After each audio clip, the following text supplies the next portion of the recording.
በዛሬው ዕለት ስናን ወረዳ ምስራቅ ጎጃም 102 እና 01 ቀበሌን የከተማዋን ብቻ ማለት ነው። ምክንያቱም ከዛ ውጭ ያለውን ፋኖ ስለሚቆጣጠረው ብዬ ነው።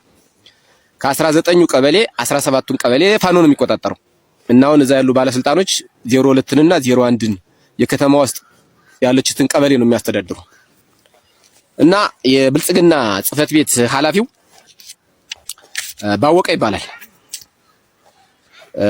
ባወቀ ሞላ ነው ይባል ወደ ድጎ ወይኑ አካባቢ ነው ቤተሰቡ እና ስናን ወረዳ ላይ የስናን ተወላጆችን ይመርጅና ከሱ በላይ ላሉ አመራሮቹ ያሳውቃል፣ ይጽፋል። አንዴ ልዩ ኃይል ሲበተን ለምን ልዩ ኃይል ተበተነ ብለው እዛ አብረውት የነበሩት ባለስልጣኖች ማለት ነው አብረውት የነበሩት ባለስልጣኖች ጻፉ። ኤፍቲቪ ላይ ዳታ ኤፍቲቪ ላይ ማለት ነው ጻፉና እሱም አብሮ ጻፈ። ከዛ መጨረሻ ላይ ግን ሁሉም ታሰሩና ስማቸው በቃሉ ባሳዝነው ጥላሁን ባወቀ ሞላ ራሱ ሆነው ታሰሩ። ለምን ልዩ ኃይል ይበተናል ብለው ጽፈው ማለት አደፋፍሮ አጻፋቸውና መጨረሻ ላይ የጻፉትን ደግሞ እሱ አጋለጣቸው።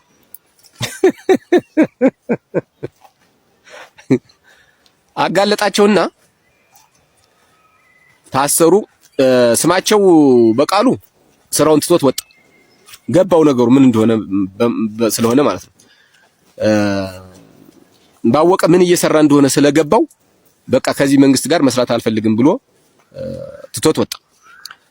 ባሳዝነው ደግሞ ፋኖ ሲመጣ ወደ ፋኖ ገባ እና ስናን ወረዳ ላይ ያለችትን እንቅስቃሴ በተለይ የድጎ ተወላጅ ያልሆኑትን ስናን ውስጥ የስናን ተወላጅ የሆኑትን የመንግስት ሰራተኞችን አብረው የሚሰሩትን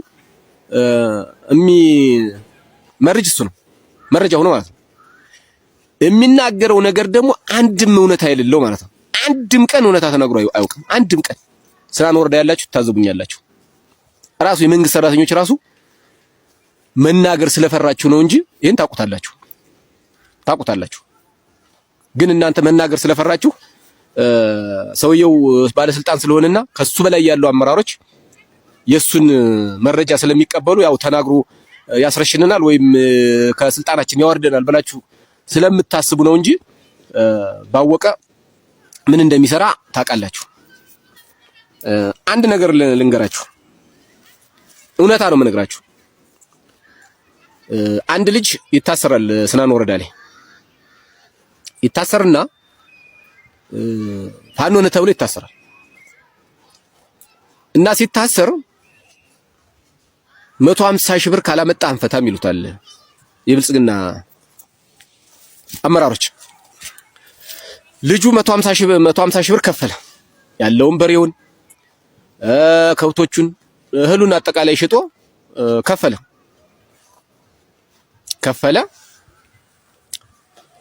መጨረሻ ግን ባወቀ ለልጁ ማለት ነው እንዳትቃወመኝ በክፉት እንዳታየኝ ብሎ 5000 ብር ቆጥሮ ሰጠው። ኪዳነ ምሕረትን ይፍረድብኝ እንደው ቁም ነገር ነው የማወራችሁ። የያዝኩት መሳሪያ ሳተኝ በዋሽ 5000 ብር አውጥቶ ሰጠው። በዛ ላይ ደግሞ ያስያዙ ከሌ ናቸው ብሎ ነገረው ለልጁ። አስቡት እንግዲህ ምን ያክል መርዛም እንደሆነ ሰውየው ማለት ነው። ምን ያክል መርዛም እንደሆነ አለው ይላል መድረክ ላይ ዞር ብሎ ከሱ ጠላቶች ጋር ይወግንና አብሮ የሚሰሩትን ባለስልጣናት ይመርጃቸዋል። እና ይሄንን ልጅ 150 ሺህ ብር ሲከፍል 5000 ብር አደራ በክፉ እንዳታየኝ መቼም እናንተ ማሸነፋችሁ ስለማይቀር አንድ ቀን በእጅ ላይ ስለምወድቅ እባክህን ይቅርታ አድርግልኝ ብሎ 5000 ብር ቆጥሮ 5000 ብር ሰጠው ለዚህ ልጅ ሰጠው። እዛው እስር ካሉት ነው የሚነግሩኝ። እስር ካሉት ማለት ነው። ፋኖ ይዞት በምህረት አይለቀቀው ነው። በነገራችን ላይ ይሄንን ባወቀ የሚባለው ማለት ነው በምህረት አይተለቀቀ ነው። ፋኖ እኮ አንዳንዴ ድክመቱ በጣም ይገርመኛል። እንግዲህ የወረዳው የብልጽግና ጽህፈት ቤት ኃላፊ ነው። እኔ አሁን እጅ ተቆረጠ ምናምን ብላችሁ የምታወሩ ሰዎች በጣም ትገርሙኛላችሁ። ይሄንን ባለስልጣን ራሱ ለቀነዋል እኮ ተይዞ ማለት ነው። ምረታ ተደርጎለት ዳግም ላይ ገባ ትምህርት ተሰጥቶት ወጥቶ ተመልሶ መከላከያ ይሄ የብርሃኑ ጁላ ጦር ከተማዋን ሲቆጣጠር ተመልሶ ገባ። ፋኖ አንድ ቀን ከቦ መጥቶታል፣ አቁስሎታል፣ አይቀርለትም። አሁን ይጨርሰዋል።